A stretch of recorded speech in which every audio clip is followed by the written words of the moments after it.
Manado di Indonesia tanggal 30 Mei dan di Amerika tanggal 29 Mei kita bisa berkumpul untuk memuliakan nama Tuhan, to keep the Sabbath holy. To keep the Sabbath holy, men themselves must be holy. Itulah alasannya kita berkumpul bersama-sama, karena untuk menjadi holy harus disucikan oleh kebenaran. Dan penyucian oleh kebenaran adalah melalui penurutan akan kebenaran atau firman Tuhan. Dan itulah sebabnya topik yang akan kita pelajari dari buku Counsels on Diet and Foods, atau pedoman diet dan makanan Anda, itu kita akan lanjutkan pelajari supaya kita memiliki pengetahuan yang cukup, pengenalan yang cukup akan kehendak Tuhan, yang mana oleh pengenalan akan kehendak Tuhan itu akan menyanggupkan kita untuk disucikan oleh penurutan akan kebenaran. Dan kita ketahui bersama bahwa situasi keadaan dunia saat ini semakin hari semakin genting, menuju kepada penarikan dari Roh Kudus Tuhan yang diakibatkan oleh penolakan demi penolakan akan kebenaran. Kebenaran semakin di satu sisi kebenaran semakin dialihkan, dicampur adukan dengan ketidakbenaran. Kita ketahui bersama bahwa cara kerja setan itu adalah tidak 100% langsung diputar 180 derajat diputar balik, tapi diarahkan sedikit saja sehingga manusia bisa disesatkan. Sebagai contoh adalah pekabaran righteousness by faith, ya, di mana setan hanya menambahkan bahwa melalui usaha sendiri kita akan memang dia tidak ada satu sisi dia penipuannya untuk tidak perlu lagi penurutan, atau manusia tidak bisa menurut karena Yesus itu adalah Tuhan Tritunggal, di mana Yesus sendiri dialah Bapa itu. Jadi karena dia Tuhan sehingga tidak bisa berbuat dosa, tapi kita manusia. Nah, tapi di sisi yang lain harus menurut, ya kan? Dibuat aturan yang berat-berat, detail demi detail semua, aturan-aturan dibuat. Tetapi tidak ada Yesus di situ, tidak ada kekuatan yang akan mendorong manusia untuk sanggup menurut. Karena kita ketahui bersama bahwa kekuatan yang mendorong kita untuk menurut adalah apabila kita memiliki kasih Tuhan. Sehingga kasih itu yang akan menghidupkan iman yang mati, ya kan? Iman tanpa perbuatan adalah mati. Jadi Nubuat bilang bahwa iman yang bekerja berdasarkan kasih, ya kan? Faith which worketh by love. Jadi love ini yang menjadi fuel atau yang menjadi bahan bakar bagi iman. Nah, kita akan lihat introduction, kutipan yang diambil dari To Be Like Jesus, ya. To Be Like Jesus. Di sini dikatakan bahwa sekarang adalah penghakiman dunia ini. Jadi kita tahu bahwa ketika ditulis sekarang itu sejak 22 Oktober 1844 penghakiman sudah mulai berlangsung, ya, di surga. Itu sesuatu yang pasti, ya. Itu tidak perlu kita pertanyakan lagi. Dan dikatakan bahwa karena Tuhan Yesus masuk ke bilik mas suci. Dan aku jika aku diangkat dari bumi, akan menarik semua orang kepada diriku. Jadi, kalau pada saat penghakiman dimulai, dan Yesus diangkat dari bumi, atau Tuhan Yesus itu ditinggikan, dia akan menarik semua orang kepadanya. Pertanyaannya, Tuhan Yesus kita ketahui bersama diangkat dari bumi karena apa? Apakah karena kejahatannya atau karena cintanya kepada kita? Karena apa yang membuat Tuhan Yesus disalib?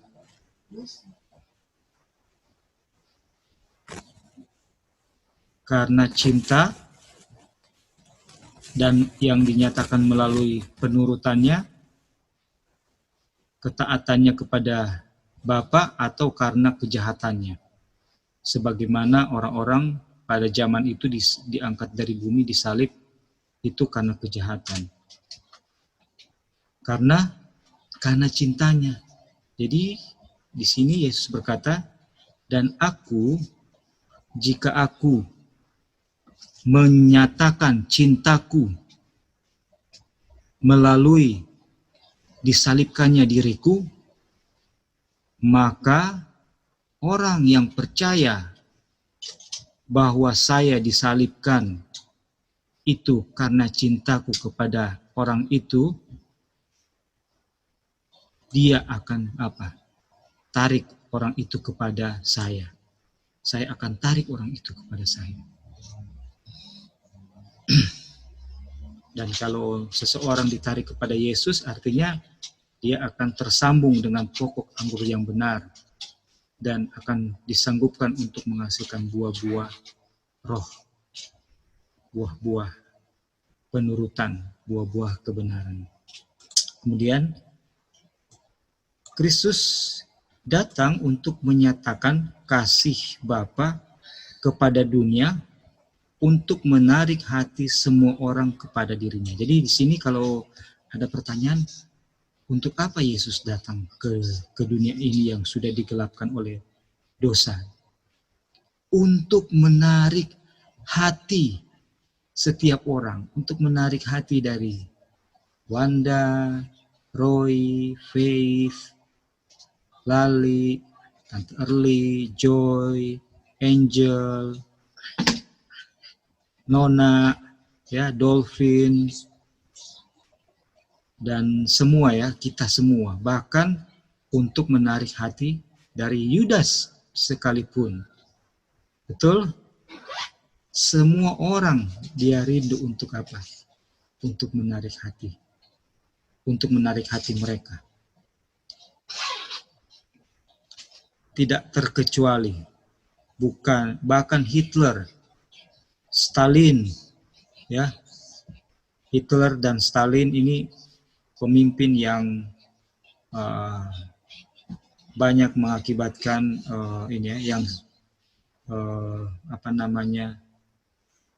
kita ketahui lah, ya, di perang dunia itu kalau terjadi perang itu pasti banyak korban jiwa, ya. Tuhan Yesus mau menarik hati mereka sekalipun, ya. Bahkan pencuri yang ada di kiri dan kanannya, walaupun yang satu menolak, Tuhan Yesus mau menarik hati mereka. Tanpa terkecuali, tidak membedakan, bukan respect to person. Tuhan Yesus bukanlah seseorang yang respect to person.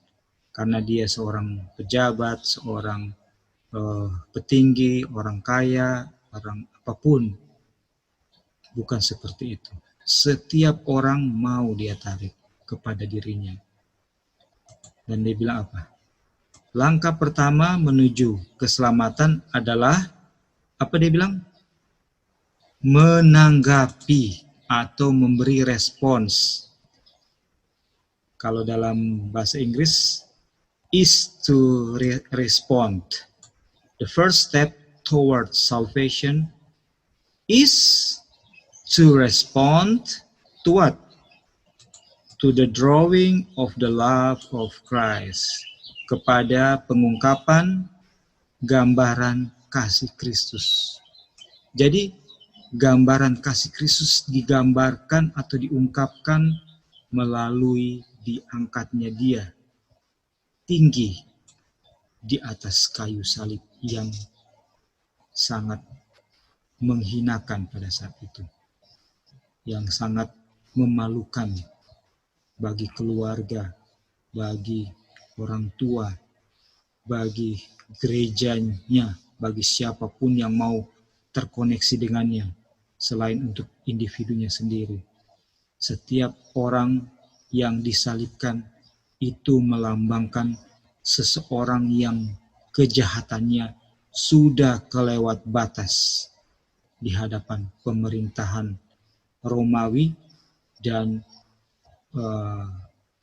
pemerintahan boneka ya, Yahudi ya, orang-orang Yahudi. Itu sangat memalukan, sangat jahat, tidak ada bandingannya. Harus diberi hukuman mati yang memalukan. Disalibkan, dan salibnya harus dipikul sendiri. Dipikul sendiri. Tidak boleh orang lain pikul, harus dipikul sendiri. Suatu kehinaan yang sangat tiada bandingannya pada saat itu diberikan kepada Yesus. Dan itu dia pikul dengan kasihnya, dia memikul. Karena dia mau mengungkapkan betapa besar kasih Bapa akan dunia ini.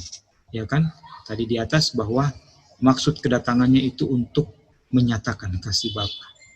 Terus dibilang bahwa langkah pertama keselamatan kita adalah menanggapi. Sekarang begini saudara-saudara.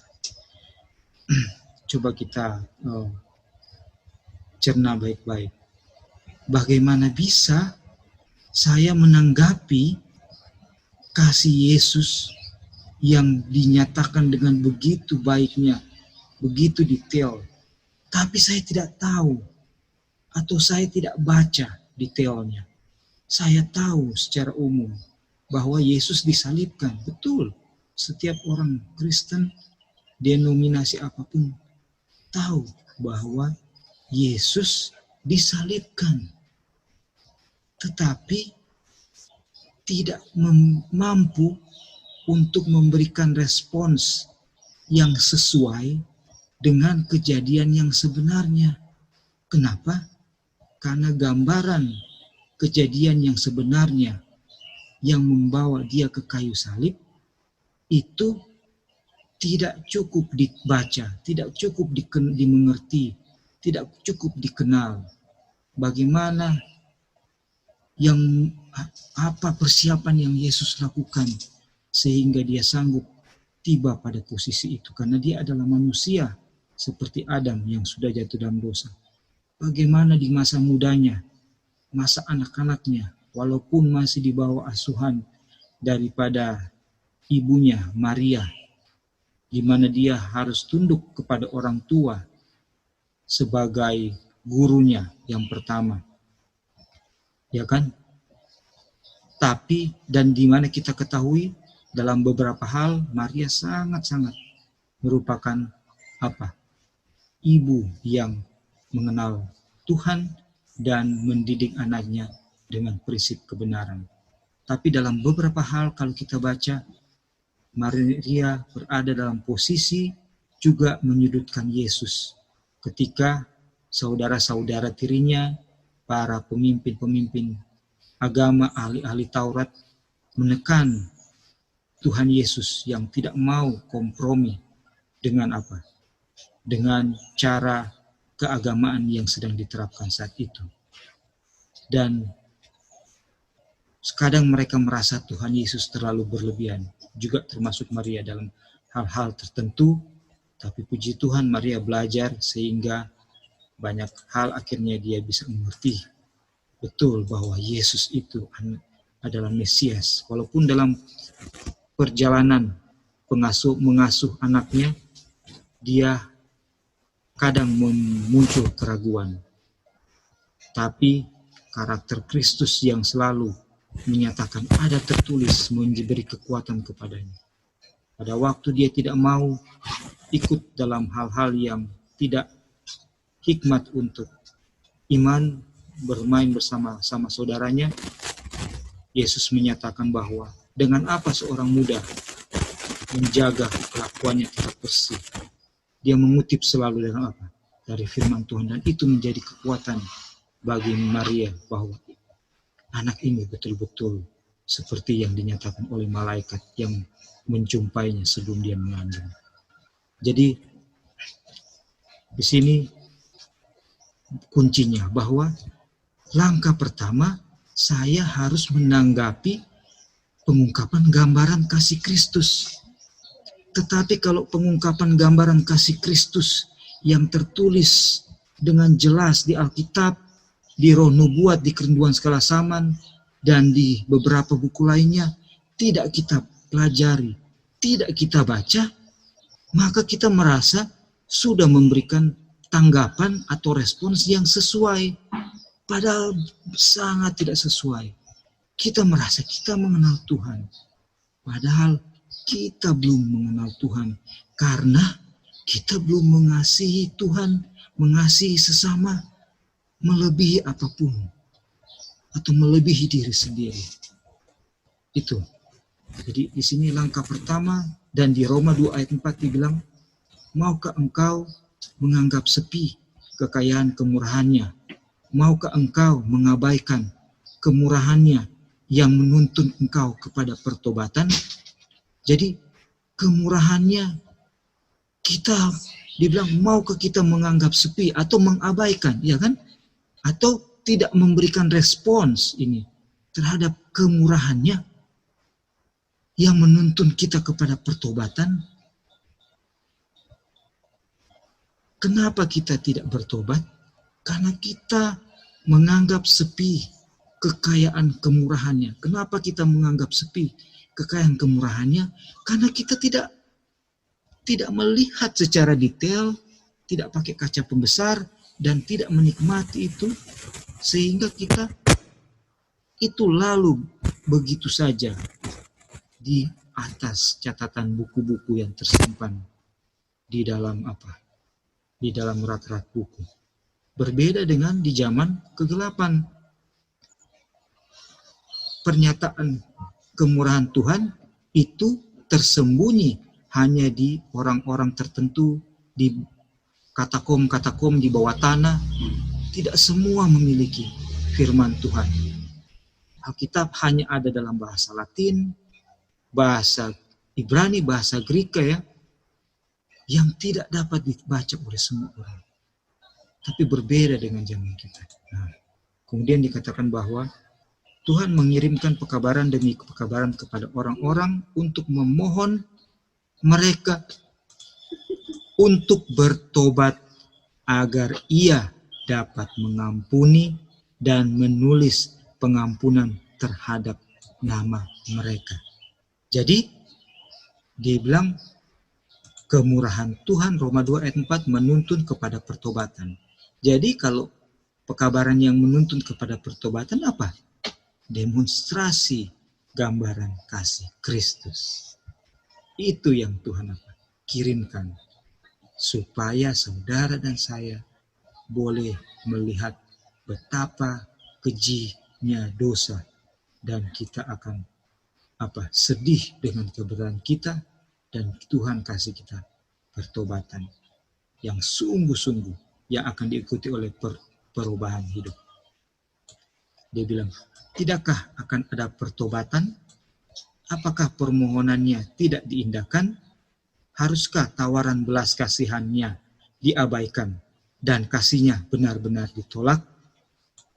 Oh, maka orang berdosa akan memotong diri mereka dari media atau medium, yang melalui medium ini mereka dapat memperoleh hidup yang kekal. Karena Tuhan hanya mengampuni yang menyesal. Dengan manifestasi kasih-Nya, dengan permohonan Roh-Nya, Dia membujuk mereka untuk bertobat. Jadi bagaimana cara Tuhan membujuk saudara dan saya untuk mau bertobat? sebagai langkah awal masuk ke jalan yang sempit.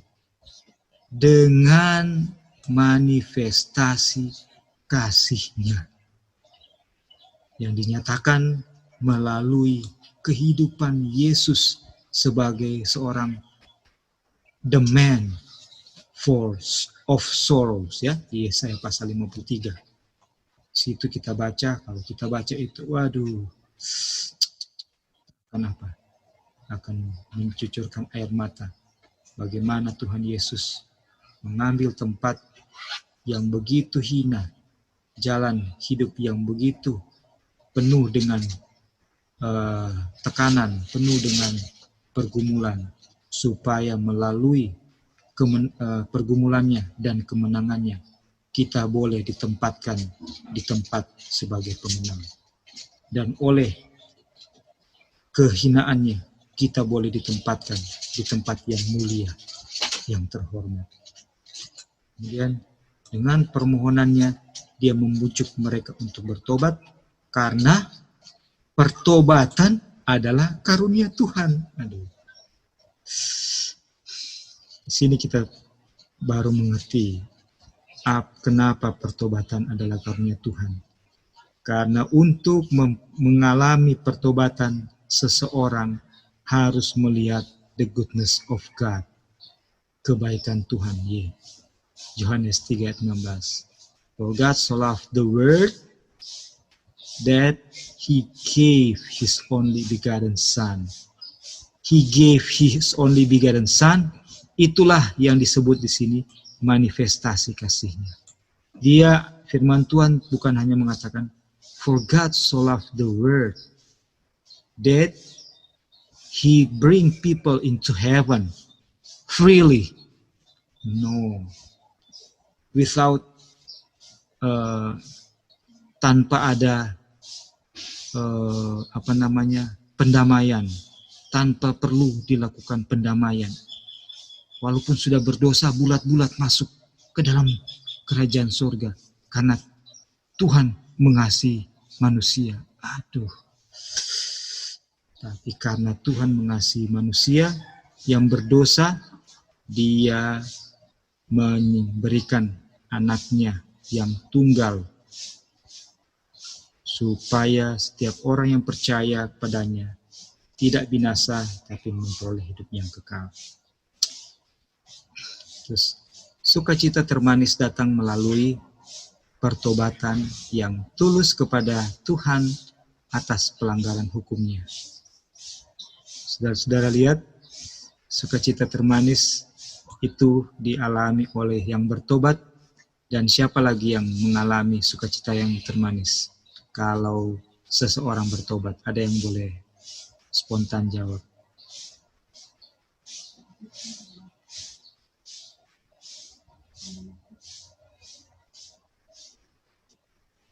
Siapa yang akan bersukacita selain yang bersangkutan akan bersukacita? Dia bilang apa? Segenap isi surga bersukacita apabila ada seseorang bertobat. Yang digambarkan oleh cerita apa, Lali? Perumpamaan cerita apa, Li? Halo, Lali? Halo, Kak. Atau Bro Dolphin? Domba yang hilang. Ya? Oke. Dan? Anak yang hilang. Iya. Anak yang hilang, domba yang hilang. Domba yang hilang, itu dia. Dan kalau kita lihat anak yang hilang, bagaimana seorang bapak ini, dia membuat pesta yang besar karena anaknya yang dikasihinya itu sudah hilang, tapi sudah kembali dan sudah diselamatkan. Kemudian semua orang dapat memahami sukacita, pengampunan, kedamaian Tuhan, bahwa Kristus menarik mereka melalui perwujudan kasih-Nya. Dan ini poin yang sangat penting yang di-highlight ya. Dikatakan jika mereka meresponskan atau memberikan respon ya, memberikan respons penarikannya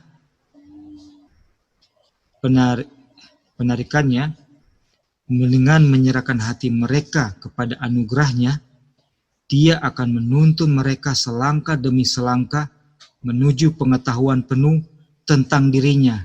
Dan ini adalah apa? Ini adalah apa? Boleh ada yang melanjutkan? Hidup yang kekal.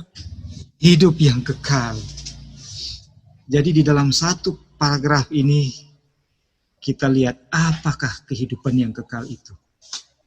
Kehidupan yang kekal adalah Yesus menyatakan, Bapa menyatakan kasih-Nya melalui anaknya Yesus Kristus. Dan kalau orang yang melihat ini percaya dan menyerahkan hatinya untuk dimasuki oleh kemurahannya, anugerahnya, maka Tuhan akan menuntun mereka selangkah demi selangkah. Selangkah demi selangkah ini apa? Daniel 12 ayat, many shall be purified, made white, and tried. Banyak akan dimurnikan, diputihkan, dan dicobai. Orang jahat, fasik tidak akan mengerti, tapi orang benar akan mengerti. Inilah penyucian.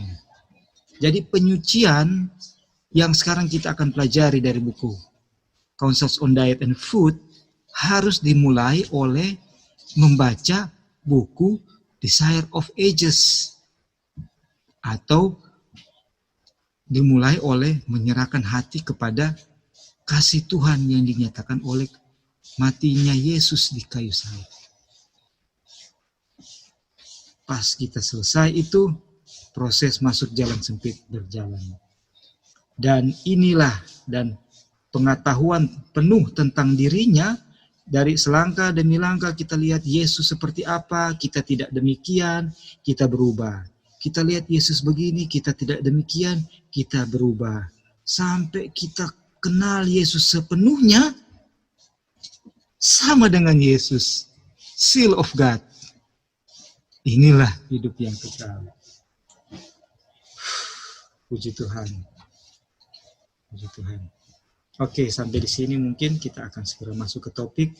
Apakah ini masih ada kalau kita membaca dalam satu tanggal yang sama ini, to be like Jesus. Tapi kita sampai di sini dan kita akan masuk ke topik buku PDMA. Mungkin ada yang mau menambahkan, saudara-saudara?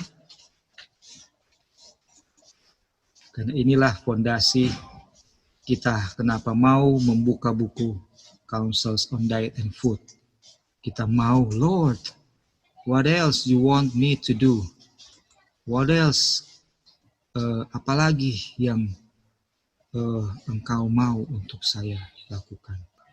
Itu saya akan lanjutkan baca ini sampai di sini, topik ini. Nanti mulai dari sini sebuah barisan depan yang bersatu. Kita akan minta tolong berolali ya, dulu ya. Oke, saya baca dulu. Ada beberapa orang yang mengaku percaya, yang menerima bagian-bagian tertentu dari kesaksian sebagai pekabaran Tuhan, sementara mereka menolak bagian-bagian yang mengutuk pemanjaan selera favorit mereka. Orang-orang seperti itu bekerja bertentangan dengan kesejahteraan mereka sendiri dan kesejahteraan gereja. Adalah penting bahwa kita berjalan di dalam terang, sementara kita memiliki terang. Mereka yang mengaku percaya pada reformasi kesehatan, namun bekerja bertentangan dengan prinsip-prinsipnya dalam praktik kehidupan sehari-hari, melukai jiwa mereka sendiri dan meninggalkan kesan yang salah di benak orang-orang percaya dan yang tidak percaya. Jadi, apa maksud tulisan ini? Kalau saudara dan saya, tidak ada yang mengatakan kita menolak reformasi kesehatan. Betul? Apakah ada di sini yang mengatakan kita tidak mau, kita tidak percaya bahwa pola hidup sehat berhubungan keselamatan. Kita tidak percaya bahwa kita harus tinggalkan makanan yang tertentu yang saat ini sudah tidak membawa kepada menolong kepada kesehatan.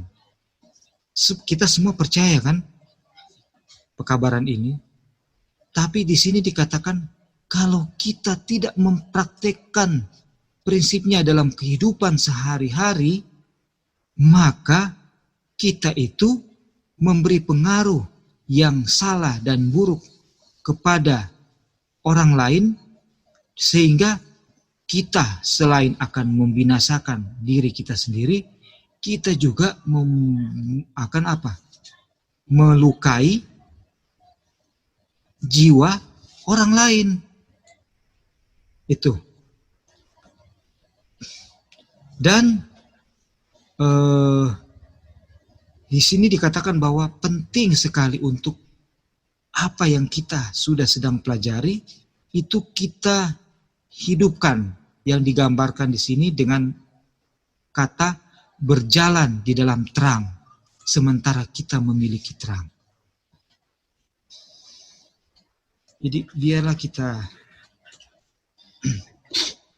senantiasa untuk merenungkan kasih Tuhan agar kita iman yang kita sudah miliki itu bisa menjadi iman yang hidup. Karena iman muncul dari pendengaran akan firman Tuhan. Firman Tuhan katakan, jangan ini, jangan itu, harus begini, harus begitu. Dan kita punya itu, kita percaya itu, kita punya iman. Tapi kita tidak melihat, tidak memiliki kasih Tuhan. Sehingga iman kita tidak merupakan iman yang bekerja berdasarkan kasih, atau oleh Rasul Paulus disebut iman yang mati. Jadi biarlah kita selalu untuk apa?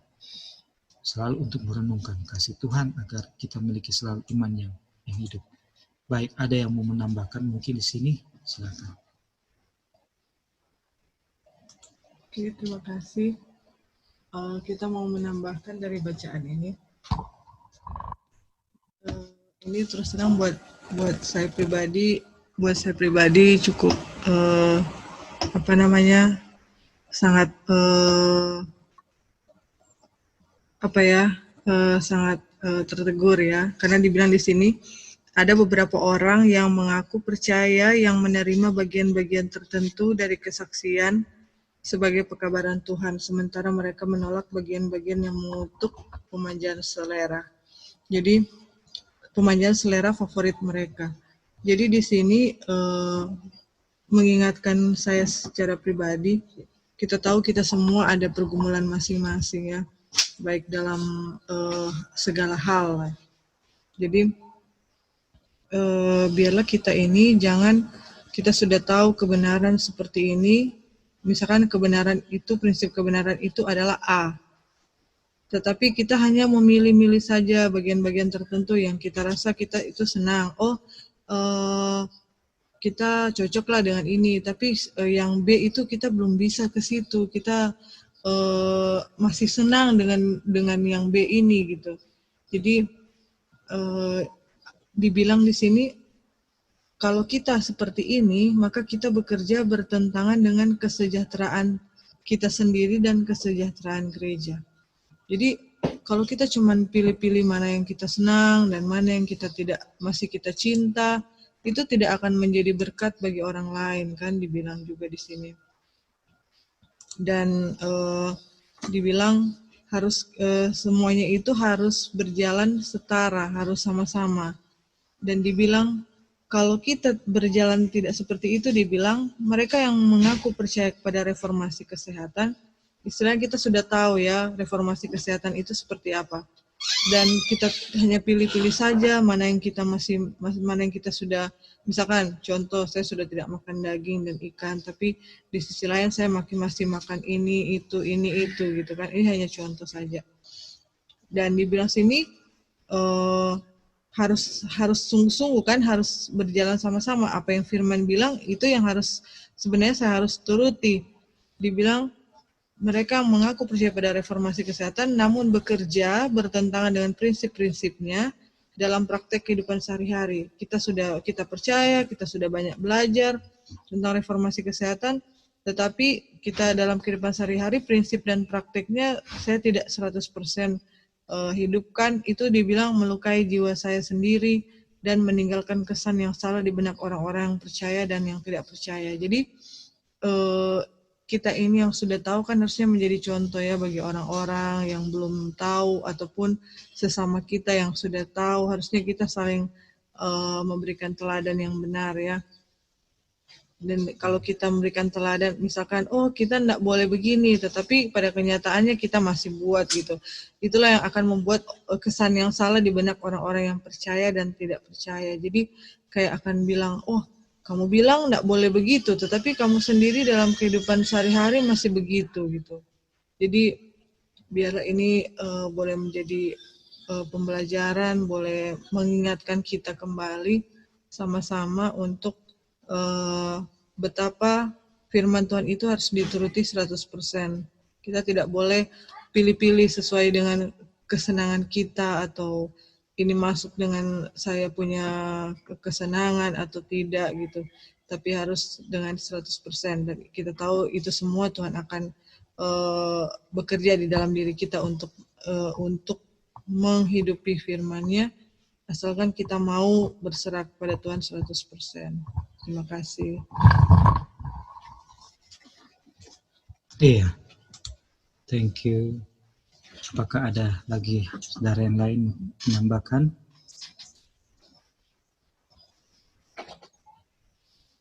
Oke. Jadi saya rasa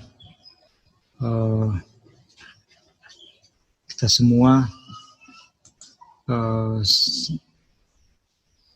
sedang dalam pergumulan, dan pergumulan yang kita lakukan adalah pergumulan untuk melawan keinginan daging. Dan Rasul Paulus sendiri, Paulus atau Petrus ya, mengatakan bahwa apa yang mau aku perbuat, bukan itu yang aku perbuat. Apa yang tidak mau aku perbuat, itu yang aku perbuat. Oh, betapa manusia celaka. Jadi hanya kasih karunia Tuhan saja ya yang menyangkupkan kita. Kita sudah sedang pelajari bahwa pelanggaran hukum kesehatan sama seperti pelanggaran hukum moral. Di penghakiman yang sedang berlangsung, nanti dikatakan sebentar ya, kita akan lihat sebentar, bahwa betapa detailnya dan betapa Tuhan menaruh perhatian yang besar terhadap hukum kesehatan. Karena dengan melanggarnya, itu kita sama dengan melanggar hukum moral. Oke, kita baca lagi. Tanggung jawab yang hikmat ada pada mereka yang mengetahui kebenaran bahwa semua pekerjaan mereka akan sesuai dengan iman mereka, dan bahwa kehidupan mereka akan disempurnakan dan dikuduskan. Dan mereka dipersiapkan untuk pekerjaan harus dilakukan dengan cepat pada hari-hari penutupan pekabaran ini. Mereka tidak memiliki waktu atau kekuatan untuk dihabiskan dalam mengumbar nafsu makan. Kata-kata itu seharusnya datang kepada kita sekarang dengan kesungguhan yang mendesak. Karena itu bertobatlah dan bertobatlah, supaya dosa-dosamu dihapuskan ketika waktu penyegaran akan datang dari hadirat Tuhan. Kisah para Rasul 3:19. Sudah kita bahas di sahabat yang lalu, bahwa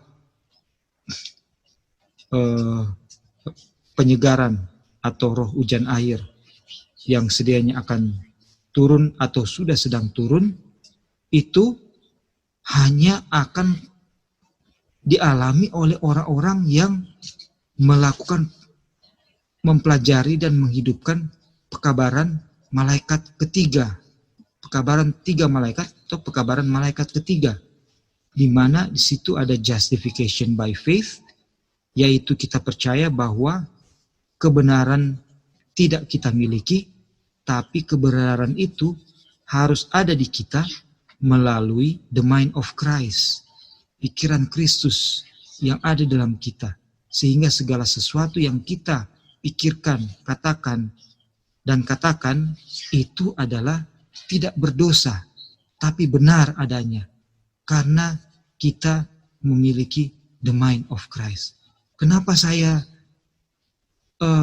spend the such amount of money? Because I want that person to be saved. Then I bought this one, I bought that one, and many other things. Kenapa saya bikin ini? Kenapa saya bikin itu?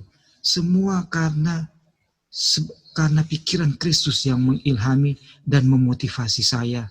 Sehingga ketika itu dibawa kepada penghakiman, kita didapati bersih di hadapan Tuhan. Nah, jadi dan ketika kita memiliki the mind of Christ, waktu roh hujan air itu dicurahkan, kuasa besar dicurahkan, maka kita akan menjadi bagian daripada yang menerima kecurahan roh hujan air, yaitu yang menjadi oknum yang terlibat di dalam membawakan pekabaran. The third angel message yang akan menjadi seruan nyaring, di mana health reform adalah tangan kanan yang juga akan sama-sama bekerja untuk membuat pekabaran malaikat ketiga menjadi louder, ya. Itu kita sudah bahas itu sahabat lalu, ya. Kemudian dikatakan bahwa ada banyak di antara kita yang kurang dalam kerohanian dan yang kecuali mereka sepenuhnya bertobat pasti akan hilang. Bisakah Anda menanggung risiko? Aduh, saudara-saudara, di sini kita lihat betapa statement daripada Mrs. White menanggapi di dalam jemaat. Ketika Mrs. White melihat ada saudara-saudaranya di dalam jemaat yang tidak sesuai dengan kebenaran, dia tidak mengecam, dia tidak mengatakan mereka hilang dan lain-lain, tapi dia punya bahasa adalah, banyak di antara kita yang kurang dalam kerohanian, kecuali saudara-saudara kita ini bertobat sepenuhnya, pasti akan hilang. Terus dia bilang kepada saudara-saudara yang lain yang dalam kebenaran, bisakah Anda menanggung resiko? Apa artinya? Bukankah darahnya akan ditimpakan kepadamu? Apakah engkau tidak mau berkeluh kesah kepada mereka yang sedianya akan hilang? Bukankah the mind of Christ ada di dalam kamu yang membuat Yesus mau datang ke dalam dunia ini karena bebannya kepada jiwa-jiwa? Waktu baca ini, kita kadang berpikir bagaimana ya Mrs. White terhadap saudara-saudari yang dalam posisi tidak aman di pemandangan Tuhan. Dia memiliki menggunakan bahasa yang penuh beban. Kemudian dikatakan paragraf terakhir yang mau saya bacakan, kuasa Kristus sendiri dapat melakukan transformasi dalam hati dan pikiran yang harus dialami semua orang yang akan mengambil bagian bersamanya dengan kehidupan baru di kerajaan sorga. Jadi kuasa Kristus ya harus kita alami ya, harus kita alami. Kecuali seorang manusia dilahirkan kembali, Juru Selamat berkata, dia tidak dapat melihat kerajaan Tuhan. Yohanes 3 ayat 3. Dilahirkan oleh benih, yaitu firman Tuhan, dan dilahirkan di dalam oleh air dan by water and spirit ya. Oleh air itu adalah melambangkan kita mengalami apa yang Yesus alami, yaitu kita mengalami mati, dikuburkan dan bangkit, keluar tinggalkan diri, tapi yang bangkit adalah seorang anak kecil yang siap diajar. Kemudian agama yang berasal dari Tuhan adalah satu-satunya agama yang bisa menuntut kepada Tuhan untuk melayani Dia dengan benar. Kita harus dilahirkan dari roh ilahi. Ini akan mengarah pada kewaspadaan. Itu akan memurnikan hati dan memperbarui pikiran dan memberi kita kemampuan untuk mengenal dan mengasihi Tuhan. Jadi agama Tuhan itu akan memurnikan hati. Ya, kan kita tahu bahwa hati kita itu jahat ya, picik. Ya, tidak murni. Hati kita ini jahat semata-mata, dan untuk memurnikan hati tanpa kuasa Kristus itu adalah hal yang mustahil, seperti orang Ethiopia menggantikan kulitnya dan macan tutul ya. Itu hal yang mustahil, tapi melalui kuasa Kristus maka hati kita yang selfish, cinta diri, akan sebaliknya akan cinta sesama, cinta kepada Tuhan. Dan ini adalah satu proses ya. Itulah agama Tuhan, hasilnya seperti itu. Memperbarui pikiran, memberi kita kemampuan baru untuk mengenal dan mengasihi Tuhan. Itu akan memberi kita kepatuhan yang patuh pada semua persyaratannya. Ini adalah ibadah sejati. Ini adalah ibadah sejati. Oke. Sampai di sini apakah Bro Lali, Dolphin, ada siapa, Urai, Joy, Angel, Mama Sonia, Tania, Kak Lucy, dan siapa saja yang hadir, apakah ada mau memberikan komentar, pendapat, atau pertanyaan untuk kita sama-sama jawab ya? Halo, bisa dengar Kak? Bisa, silakan Lali. Okay. Jadi iya, memang kalau mau lihat mengerikan yang dari tadi kutipan-kutipan ini, jadi memang kalau mau lihat kita sendiri yang seperti itu yang dibaca-bacakan tadi, dan kalau mau lihat, aduh sudah pasti mau hilang ini sepertinya begini. Tapi itulah, kadang dulu mau suka seperti itu, tapi itulah kita jatuh terus ya.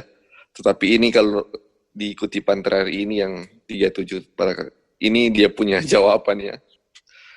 Kalau memang dengan orang punya kekuatan, tidak akan bisa untuk menurut ini kan. Makanya dia bilang ini, itu akan memberi kita kepatuhan yang patut pada semua persyaratannya. Apa itu? Itulah kuasa Kristus sendirilah yang akan menguatkan kita. Jadi puji Tuhan lah, yang ini memang kalau nggak ikut ini kita akan hilang. Tetapi mampu Kak, ini sama dengan mau benci dosa kan? Iya, mampu Kak kita mau benci dosa? Nggak mampu dengan kekuatan sendiri. Mampu nggak kita mau nurut, mau makan ini yang dituntut semua? Kayaknya kita nggak kuat ya sampai di situ. Banyak sekali. Makanya puji Tuhan dengan ketika kita belajar ini, kita belajar Just by Faith, belajar yang lain-lain yang ini, itu saling mendukung ya. Ketika kita nggak ada solusi, ternyata solusinya ini. Jadi lebih tahu lah itu. Tapi memang pengetahuan aja tidak cukup kalau kita nggak praktekkan ya. Itu dia. Ya, puji Tuhan Kak. Terima kasih. Iya betul Ali. Ada puji Tuhan. Betul sekali. Jadi kita tahu ya prinsipnya bahwa melihat kebaikan Tuhan akan menuntun kepada pertobatan. Tapi dengan mengetahui prinsip itu, kita belum benefit apa-apa dari situ. Sampai kita secara personal mau mengambil waktu, mengambil catatan mengenai kebaikan Tuhan, kita baca itu dengan quality time, dan kita experience itu. Sama juga dengan country living. Ketika kita country living, sudah berpindah tempat, sampai di situ, kita bisa lakukan hal-hal duniawi di situ. Hal-hal apapun. Kita belum akan terima benefit apa-apa di situ, seperti orang dunia yang sudah country living. Tapi ketika kita sudah di tempat country living dan kita baca firman Tuhan di situ, waduh, dia punya kuasa akan lebih masuk, ya, lebih masuk, dan kita terima benefit yang sesuai janji Tuhan. Oke, thank you. Ada lagi yang mau menambahkan?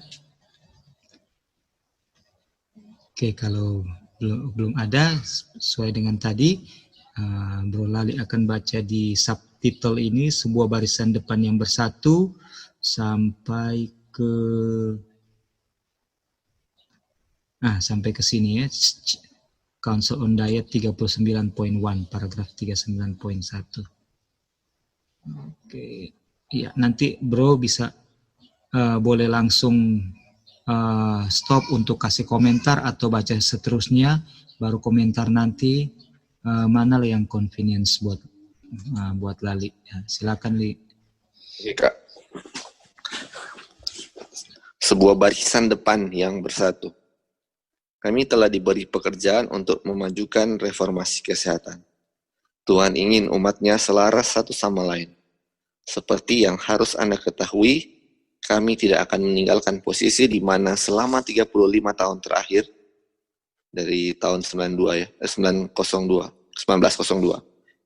Tuhan telah tawarkan kami berdiri. Waspadalah bagaimana Anda menempatkan diri Anda dalam oposisi terhadap pekerjaan reformasi kesehatan.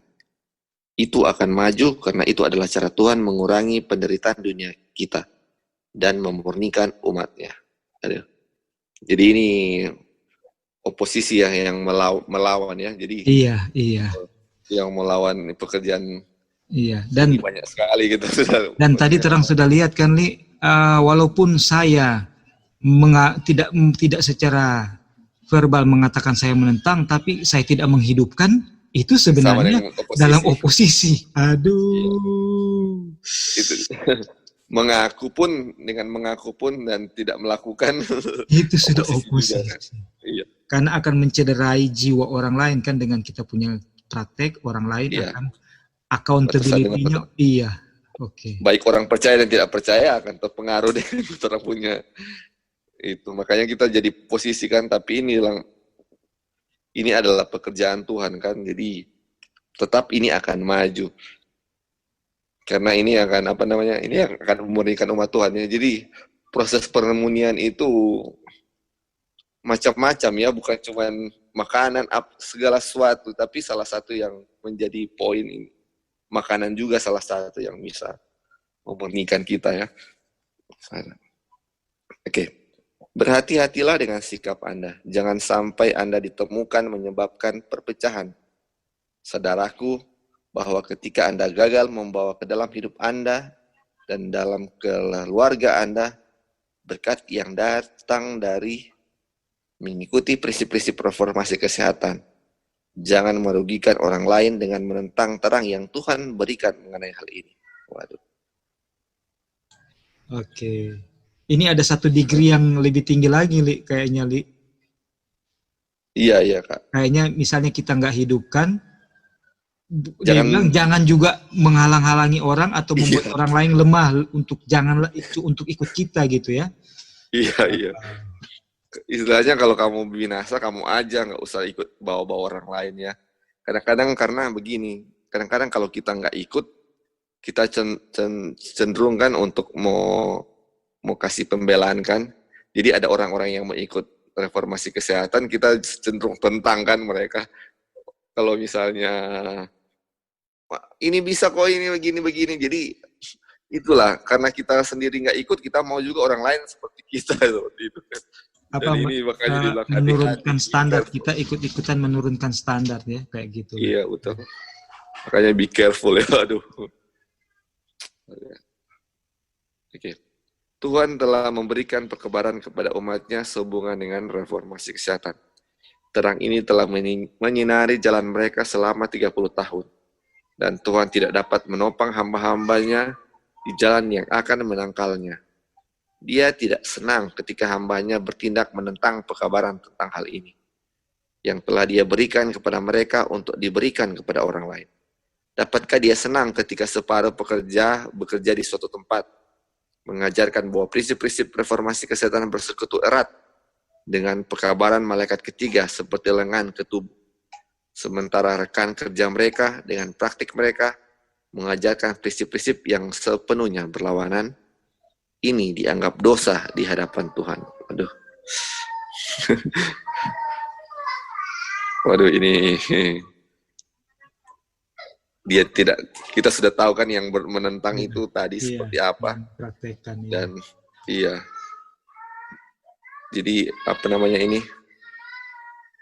dia dapatkah dia senang. Jadi Tuhan tidak senang sekali ketika ada yang mengajarkan reformasi kesehatan dan ada yang melawan itu dengan praktikan orang punya kehidupan sehari-hari ya. Ini sementara rekan kerja mereka, itu dia, dengan praktek mengajarkan prinsip yang sepenuhnya berlawanan. Ini anggap sebagai dosa di hadapan Tuhan. Ini luar biasa. Terang baca lanjut ya. Tidak ada yang membawa keputusasaan seperti ini kepada para penjaga Tuhan untuk dihubungkan dengan mereka yang memiliki kapasitas mental dan yang memahami alasan-alasan iman kita, tetapi dengan ajaran dan teladan menunjukkan ketidakpedulian pada kewajiban moral. Terang yang diberikan Tuhan pada reformasi kesehatan tidak bisa dianggap enteng tanpa melukai mereka yang mencobanya. Dan tidak seorang pun dapat berharap untuk berhasil dalam pekerjaan Tuhan, sementara dengan ajaran dan teladan ia bertindak menentang terang yang telah dikirim Tuhan. Iya, memang betul ya. Jadi yang di sini tanpa melukai artinya tidak mungkin saudara dan saya, orang sementara melanggar prinsip reformasi kesehatan dan kita akan sehat-sehat saja. Itu iya, betul, betul juga kan? Ya kan? Iya. Kita lagi melanggar hukum alam dan fisiologi tubuh, tak lagi melanggar, mau sehat-sehat, mau menerima betul. Tuhan. Berkat kebahagiaan, nggak mungkin. Jadi istilahnya ini kan reformasi kesehatan berhubungan dengan malaikat ketiga yang akan diserukan dengan suara yang nyaring kan. Artinya, ya kita akan kabarkan itu. Jadi kalau dengan kutipan ini, berarti kalau kita nggak mengikuti reformasi kesehatan, kita nggak bisa melakukan loud cry dengan suara nyaring kan? Betul. Karena akan terlibat. Karena kita sendiri sakit, bagaimana kita mau kasih loud cry? Kan? Betul sekali. Cuman orang sehat yang bisa kasih loud cry karena mereka menurut. Betul. Karena yang tidak menurut pasti akan terluka, artinya akan mengalami sakit. Seperti itu ya. Betul sekali. Jadi akan menjadi bagian ini yang pekabaran malaikat ketiga yang selama ini kita pelajari. Ini pada saat pencurahan roh hujan air atau refreshing itu akan terlewatkan. Karena refreshing ini kan yang akan membuat orang-orang tersebut boleh membawakan loud cry. Gitu. Iya. Jadi hujan akhir yang akan membuat refresh kan, itu penyegaran itu kan. Sama dengan hujan kena ke kita karena refresh, segar kan, begitu kan. Jadi kalau yang tidak mengikuti ini tidak akan mendapatkan hujan akhir, ya artinya tidak akan mendapatkan kucuran roh kan. Waduh, itu memang. Ya. Thank you. Oke. Baik, sampai di sini apakah ada yang mau menambahkan? Kak Lucy, Tania, Joy, Dino, Bro Dolphin. Oke. Nanti silakan di ini ya, dan kalau Bro Dolphin lagi standby, apakah boleh bantu bacakan untuk paragraf yang berikut ini tersandung di atas berkat, dan boleh sekalian memberikan tambahan, komentar, penekanan, boleh langsung pada saat sedang dibaca atau nanti setelah selesai dibaca.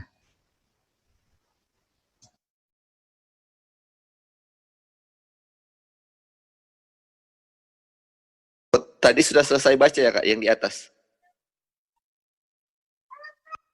Ya, ya.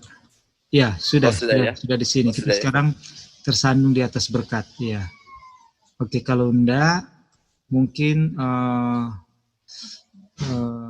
Kak Tina ada? Lo boleh orang lain dulu, bro. Oh iya, oke bro. Kak Tina?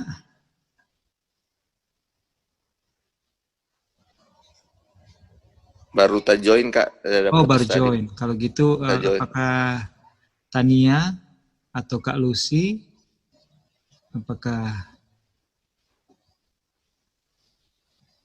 Ya Kak Roy. Iya, silakan. Tania boleh langsung kasih komentar atau nanti balik lagi, terserah. Oke. Jadi satu subtitle ini ya, tersandung di atas berkat sampai di cuma pendek. Oke. Oke. Silakan. Tersandung di atas berkat. Kata malaikat itu, jauhkan diri dari keinginan daging yang berperang melawan jiwa. Anda telah tersandung pada reformasi kesehatan. Tampaknya bagi Anda itu adalah lampiran yang tidak perlu dari kebenaran. Tidak demikian. Itu adalah bagian dari kebenaran. Ini adalah pekerjaan di hadapan Anda yang akan datang lebih dekat dan lebih berusaha daripada apapun yang belum dibawa untuk ditanggung atas Anda. Sementara Anda ragu dan mundur, gagal memegang berkat yang merupakan hak istimewa Anda untuk menerima, Anda menderita kerugian. Anda tersandung oleh berkat yang telah ditempatkan surga di jalan Anda untuk membuat kemajuan menjadi lebih sulit. Setan menyajikan ini di hadapan Anda dalam terang yang paling tidak menyenangkan, agar Anda dapat memerangi apa yang akan membuktikan manfaat terbesar bagi Anda, manfaat bagi kesehatan fisik dan rohani Anda.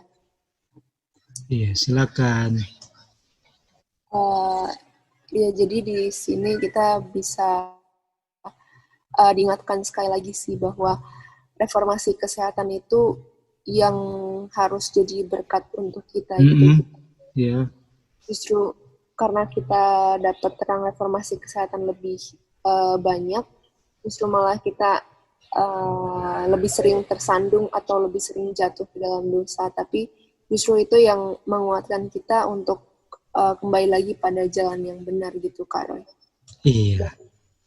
Setan tetap aja sih akan kasih reformasi kesehatan ini sebagai pekabaran yang tidak menyenangkan. Tapi kita tahu kan, maksudnya kalau satu terang udah kita jalankan, Tuhan akan percayakan terang yang berikutnya gitu. Jadi harus terang demi terang juga dijalankan sih. Iya, betul sekali. Jadi reformasi kesehatan terang ini kalau dihidupkan menjadi berkat bagi kita. Kalau tidak dihidupkan, maka kita justru berada atau menempatkan diri di posisi di mana kemajuan kita jadi lebih sulit. Tadi sudah disebutkan kan. Dan cara setan untuk mempresentasikan ini, dia bikin bahwa reformasi kesehatan itu sulit, mesti begini, mesti begitu ya, korbankan ini, korbankan itu. Waduh, itu orang yang kita ingat dulu ya, teman-teman yang ada, yang beberapa teman yang sudah duluan vegetarian lah, karena itu belum full ya. Memang kita bilang bahwa vegetarian sudah full reformasi kesehatan kan, karena ada berapa 8 dokter ya yang harus ini kan, ada juga olahraga dan lain-lain. Tapi dari sisi vegetarian lah. Nah, teman yang vegetarian ini ngantuk-ngantuk gitu ya, lesu-lesu di gereja, mengantuk sekali. Kalau sejam khotbah sudah tidur sekali dan nyaman sekali dia punya tidur. Jadi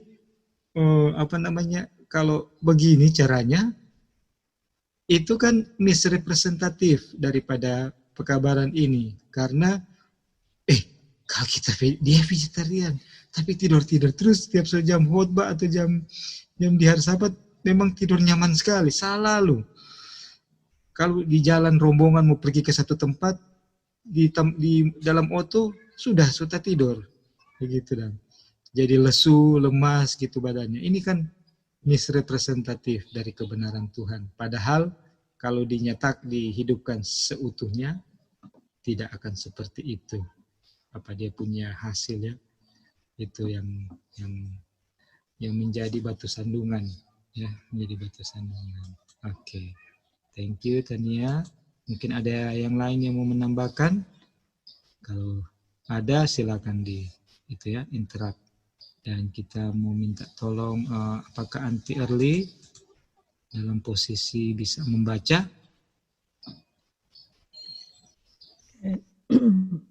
Mulai pertimbangkan penghakiman ya. Iya. Oke. Pertimbangkan penghakiman. Tuhan memanggil sukarelawan untuk memasuki pasukannya. Pria dan wanita yang sakit perlu menjadi pembaru kesehatan.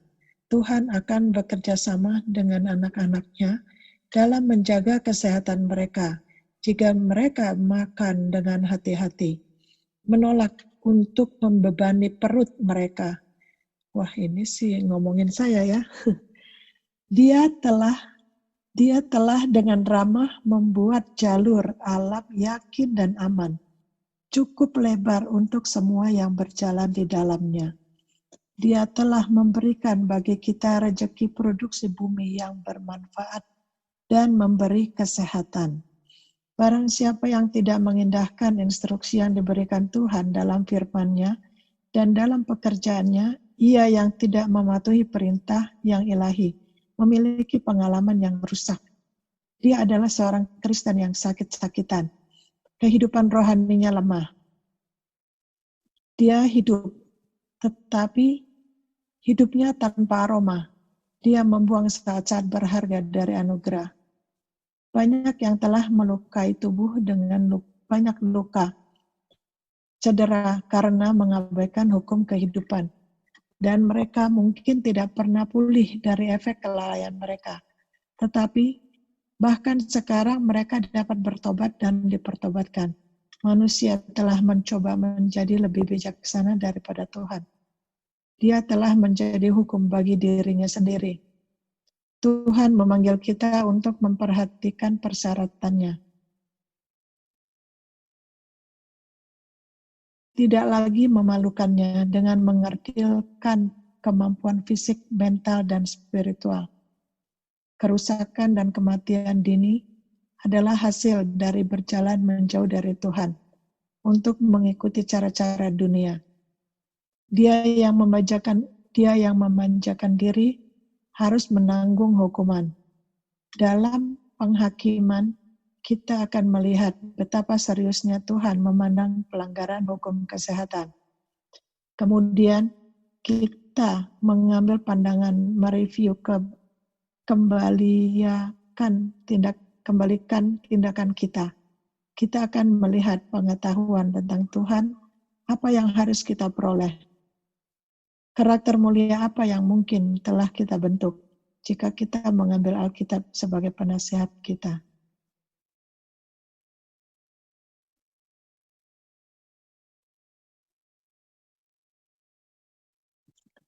Jadi saya disuruh komen ini. Iya, sampai di sini aja dulu. Apakah Tante Limu ada yang mau ditambahkan atau ditekankan? Ya, ini pengalaman diri saya sendiri sih.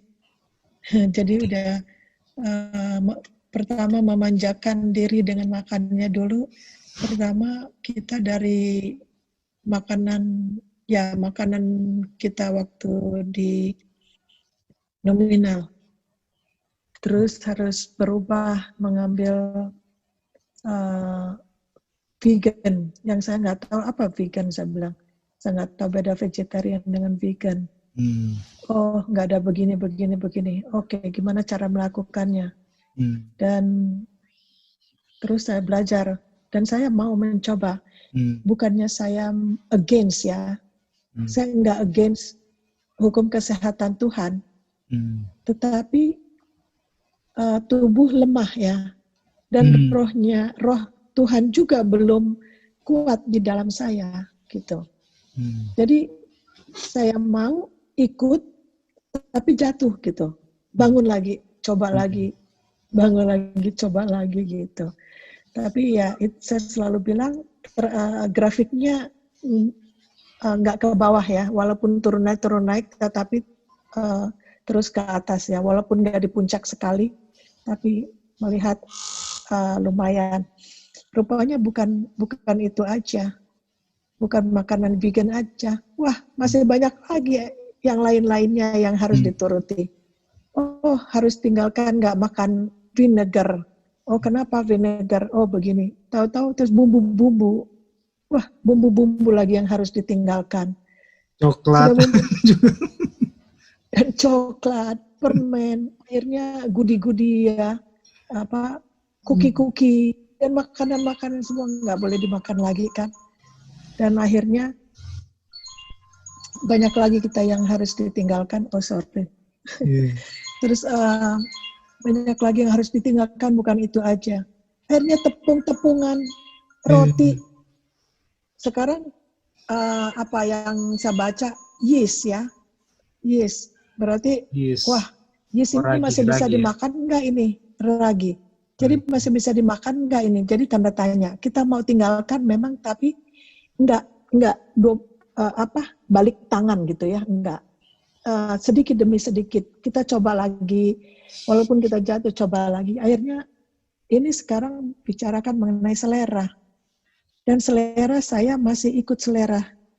Waktu sampai saya ke Indonesia cuma mau cari jengkol. Nah itu selera. Dulu saya mau makan rambutan sebanyak-banyaknya. Nah, hanya ke Indonesia cuma mau itu, akhirnya bisa ditinggalkan. Sudah itu, nggak ini lagi.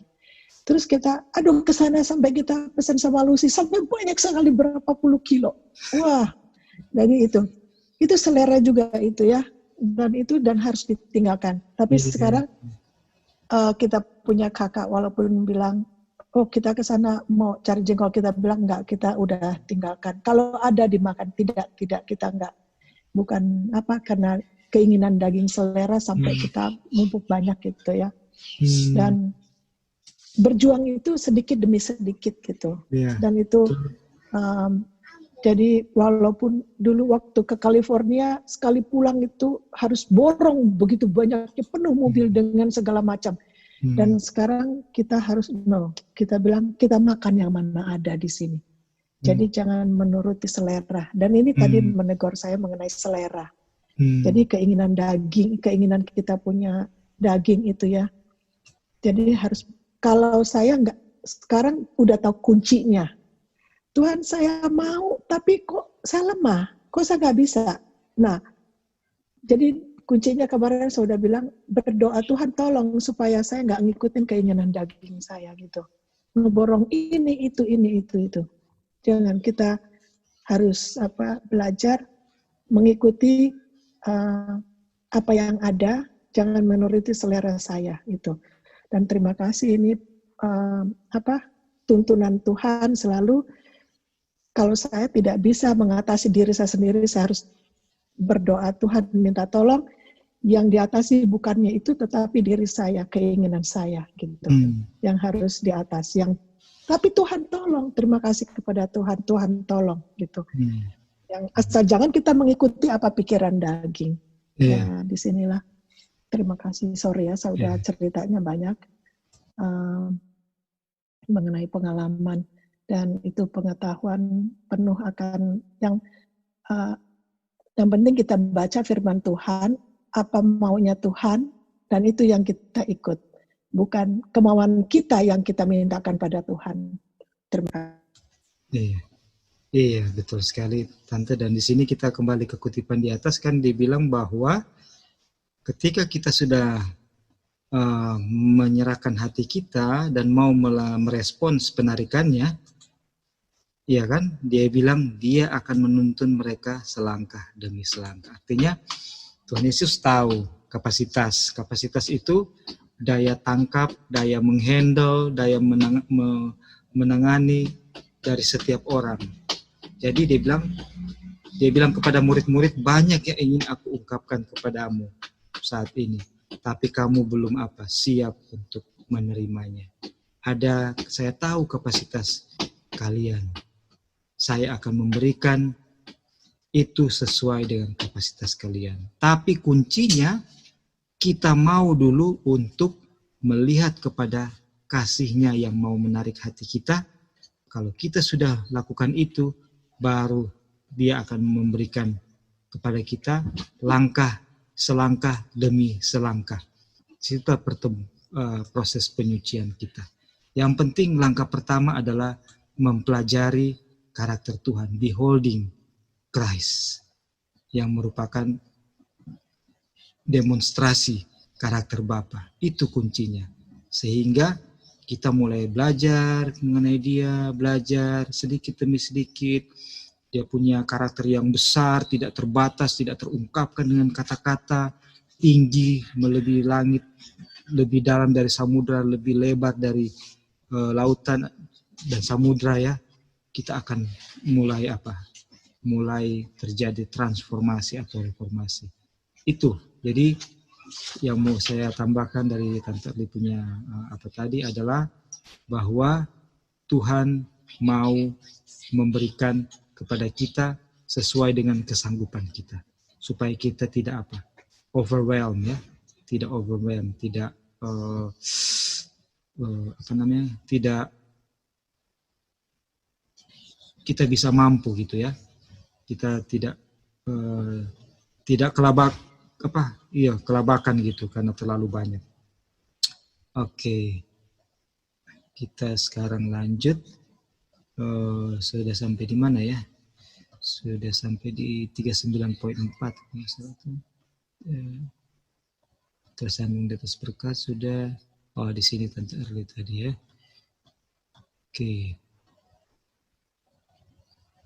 Oke. Jadi ini saya mungkin apakah Kak Gladys apakah boleh membaca paragraf yang berikut ini? Boleh. 40. Sini ya, sudah sampai sini ya.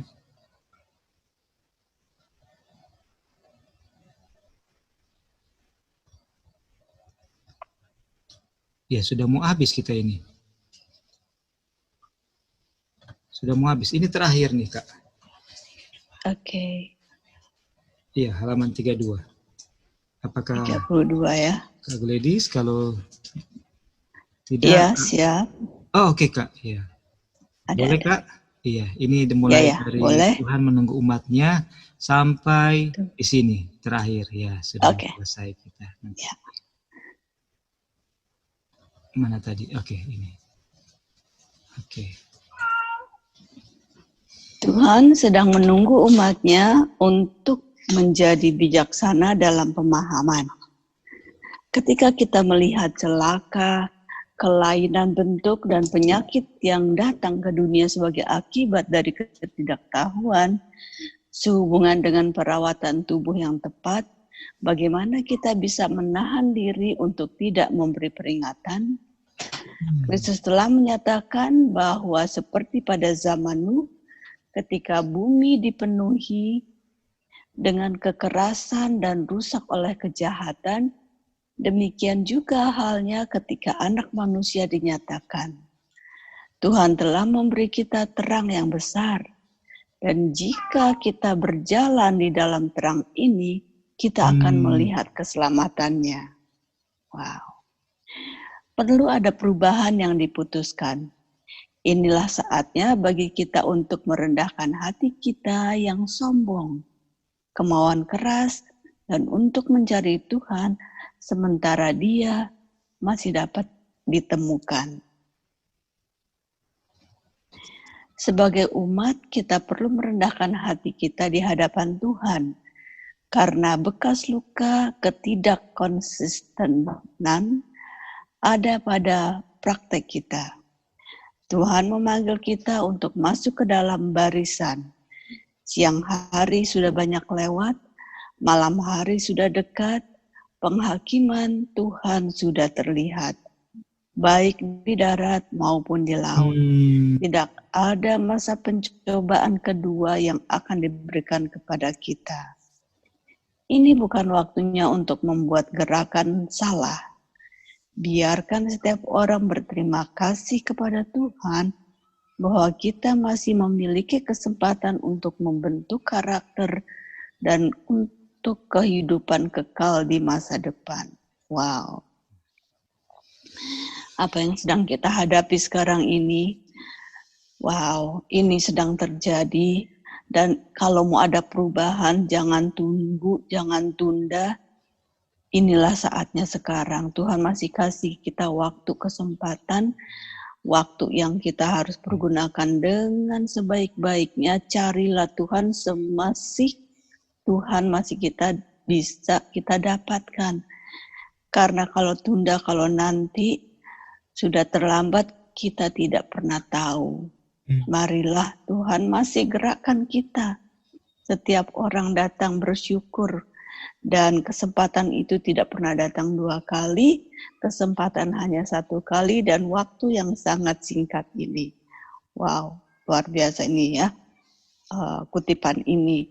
Dan memang kita hadapi ini, sangat kita hadapi setelah habis ini wabah.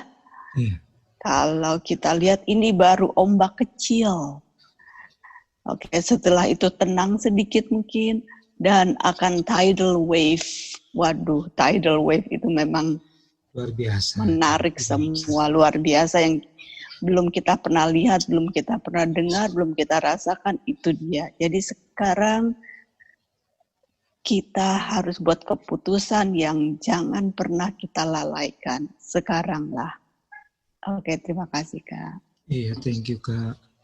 Dan bukankah penghakiman Tuhan sudah terlihat baik di darat maupun di laut? Kita sudah lihat ya bagaimana makanan ikan-ikan sudah tercemar itu di laut ya, ikan-ikan, dan di darat itu kita lihat wabah yang terjadi di darat ya, SARS dan yang lain-lain. Inilah yang dimaksud oleh kutipan ini.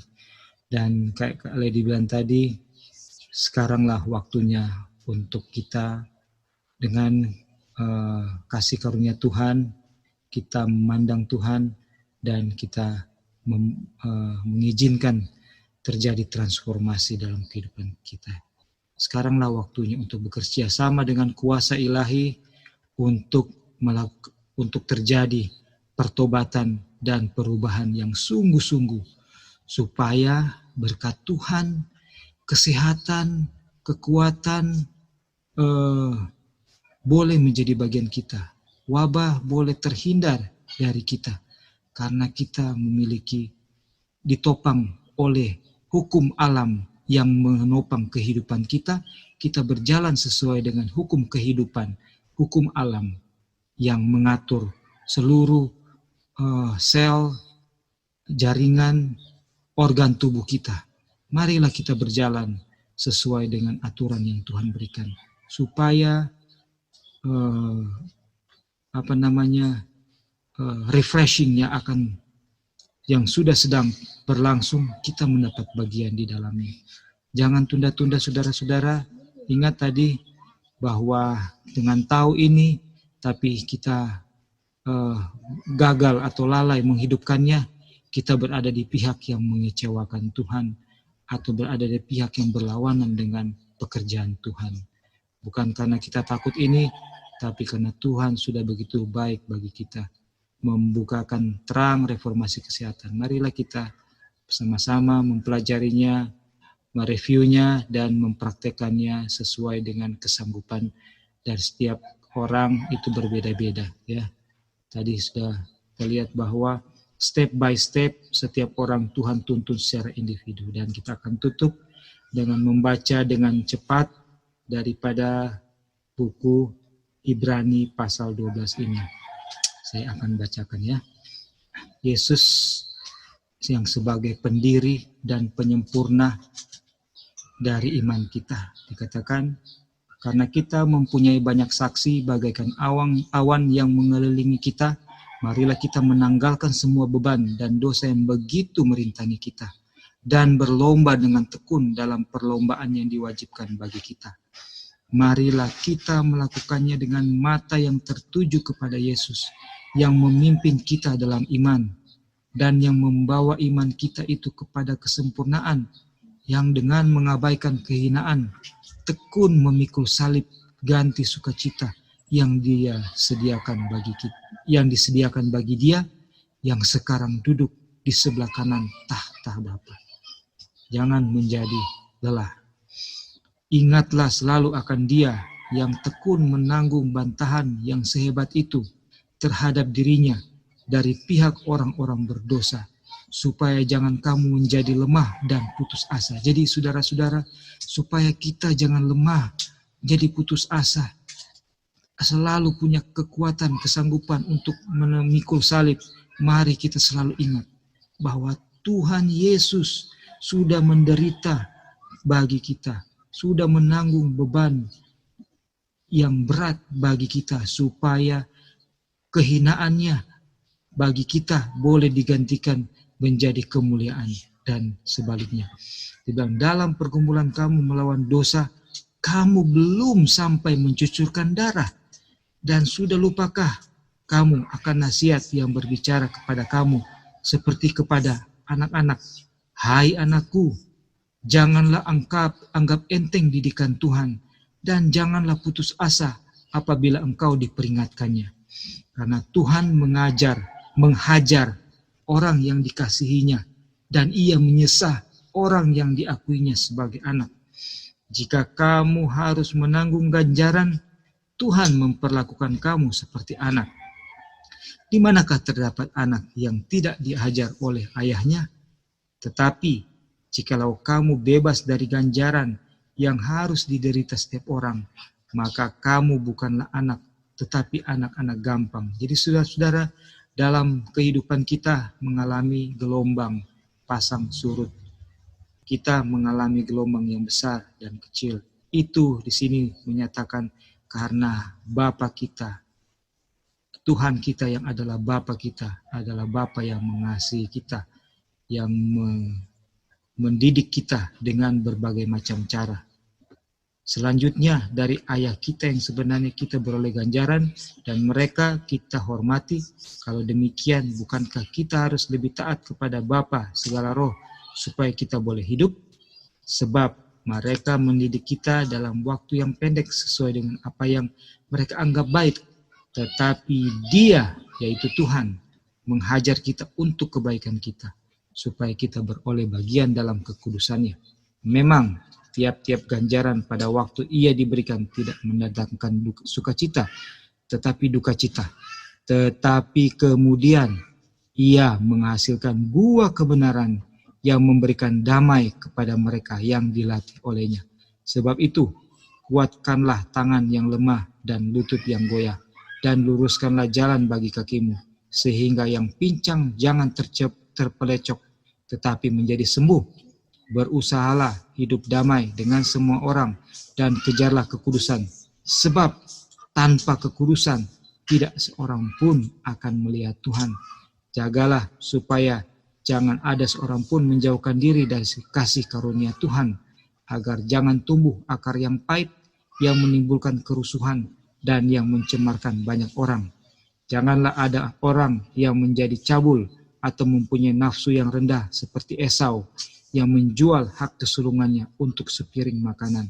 Sebab kamu tahu bahwa kemudian ketika ia hendak menerima berkat itu, ia ditolak, sebab ia tidak beroleh kesempatan untuk memperbaiki kesalahannya, sekalipun ia mencarinya dengan mencucurkan air mata. Kiranya catatan firman Tuhan yang terakhir ini yang sangat jelas menggambarkan situasi keadaan di jalan yang sempit. Apabila di jalan yang sempit kita terus memandang kepada Yesus, sumber kasih karunia itu, maka kita tidak akan menjadi lelah. Kita akan tetap kuat dan bersemangat, dan boleh untuk menjadi penyemangat juga menjadi seorang medical missionary kepada sesama kita. Dan sebelum kita akan menutup, kiranya ada saudara-saudari, teman-teman yang mau menambahkan atau mau bertanya atau apapun itu mengenai pelajaran ini untuk kita jawab bersama-sama, dipersilakan.